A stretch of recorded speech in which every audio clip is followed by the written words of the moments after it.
Thanks for listening to English Go Podcast. If you'd like to listen without adverts, read episode transcripts, or listen to extra bonus episodes, please check the description for more details.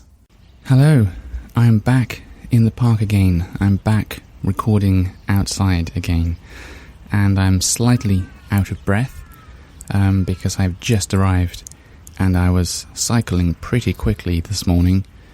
It normally takes about I think around 10 minutes to get here by bike, and I managed to do it in 7 minutes and a half, so a bit quicker today, but that's why I'm a bit out of breath. But anyway, I've just bought like an iced latte from the vending machine, and normally I prefer to drink tea, to be honest, not iced tea so much, but just normal hot English tea, black tea, or a milk tea, but they do sell milk tea in the vending machines, and if it's winter, it's hot, but if it's not winter, then it's cold, like ice cold, chilled. But anyway, the problem isn't the temperature, the problem is it just doesn't taste very nice. So that's why I went with the latte instead. And the latte, to be honest, also isn't great. It's very, very, very weak. There's not much coffee in there. And the problem with the tea is that's also very weak, but it's very sweet. And I don't like sugar in my coffee or my tea. So it's not really a great drink for me. But now you know. That's why I'm not drinking tea at the moment. But don't worry, I will be drinking tea when I go back home. That's one habit that I haven't given up since arriving in Japan. I'm still drinking tea every day. So this morning, I've arrived pretty early at the park, which means it's quiet. If you get here around 8, 9, 10, there's usually not anyone here. You might have heard some water sounds earlier. That was a child running through this stream in front of me. So there was only one other person here, like a father and his son before me. But now I'm looking, and already I can see 1, 2, 3, 4 people coming towards me. So this park's about to start getting fairly busy, which is a shame because I was hoping to... There's a train again. I was hoping to come here when it was a bit quieter and do some recording for you, but we will see how it goes. Anyway, I'm quite enjoying this recording outside, and I hope that it sounds okay for you, but I haven't had any feedback yet, so do let me know if you... if you like it, that's okay, you don't have to say anything, but if you hate it, or hate is quite strong, but if you don't like it, or you think it's quite annoying hearing all these sounds in the background, or you think it's become more difficult to understand what he's saying, then please let me know, and I'll stop recording outside if that's the case. But I'm not planning to do all of the episodes outside anyway. It's just sometimes I feel like recording a podcast.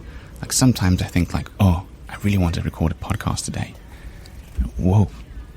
That was unexpected. This bird just flew straight at my head.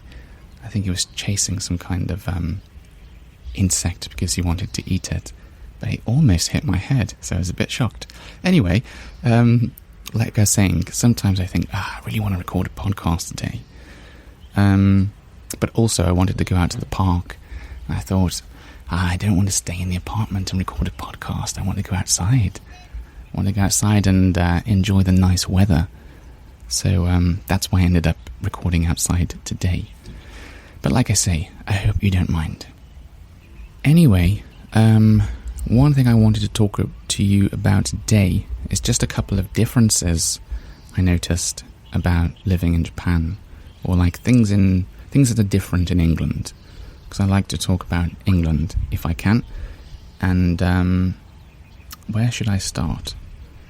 Okay, so I'll start with the toilets in this park, actually, in toilets, there is like a stack, like a pile of toilet paper, like, wrapped up, brand new toilet paper, just sitting there. And obviously the idea is, if you are using the toilet and you run out of toilet paper, you pick a new one from this pile and you start using that. Maybe that doesn't sound too weird to you, but that doesn't happen in toilets in England. I mean, maybe if you're in the countryside, if you're in the middle of nowhere, you can see that kind of thing. But generally speaking, most places do not operate their toilets like that. Most of the toilets you go into, they have a toilet roll holder, the place that stores the toilet roll, or dispenses or releases the toilet roll, and that's got a key on, because it's locked. And if it's not locked, then someone will steal it. And if someone doesn't steal it, then someone will just take it for fun, and take it and then throw it in a river, or take it and throw it in a canal, or take it and kick it down the road, just because they are those kind of people. So to me, it's quite rare seeing this pile of toilet paper in the toilets. And it's presented quite nicely. It's in this nice little basket, like a wicker basket, and it's all stacked up nicely. And I thought, yeah, you would not see that back in England. Like I say, maybe in the countryside, but no, the sad thing is that we can't trust English people to be sensible with toilet paper. Years ago, yes, many years ago, when people were, I don't know about more mature, but sort of better behaved. But sadly, these days, we can't trust people with toilet paper anymore. The other thing I wanted to talk about is trying to think of a way to describe it, but by some fields, like farmers' fields, you'll often see a little hut. Not a hut for people, but a hut for selling food.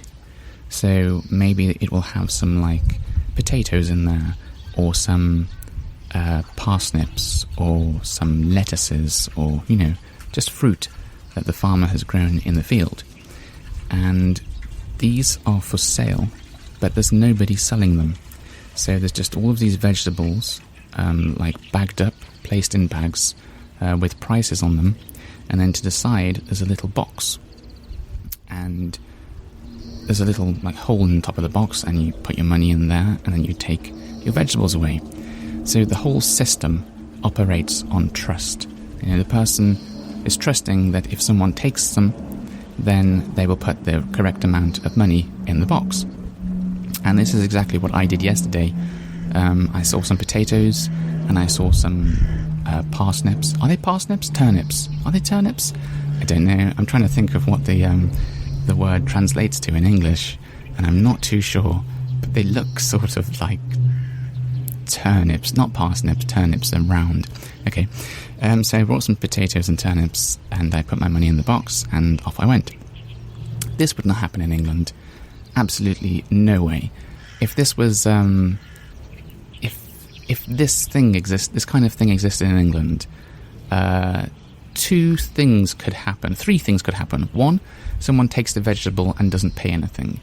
Two, someone would just kicks the vegetables, picks them up and just kicks them everywhere just because they're idiots. Or three, they just take all of the money from the box, because there's nothing stopping you from doing that. So I think those are the three sort of possible outcomes if we had this kind of system of selling food in England, which we do not. But years ago, we used to have, I think it was newspapers outside the front of a newsagent's, which is sort of like a convenience store. And I think you would take a paper and then you'd put some money somewhere. I don't know, this is before I was born, but my father was telling me about it. And so we did have, a long time ago, these systems that operated on trust, where, it's sort of like you can just take one, but please leave some money for the one that you've taken, for the item you've taken. So yeah, those are the sort of two things that I wanted to talk about today. I think there are other examples like that, but it's a sign that, generally speaking, Japanese people are very well behaved, and if they weren't, these kind of things wouldn't exist. So it would be like England. You wouldn't get these things because we can't trust people to be sensible with them, which is a real shame, because in many ways England is a great country, but in some ways it is let down by the people who live there.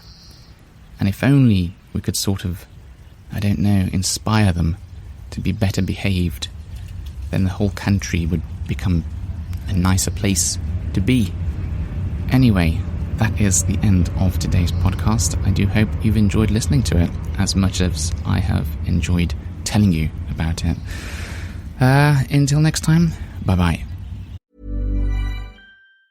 Ready to discover a world of rich, striking color?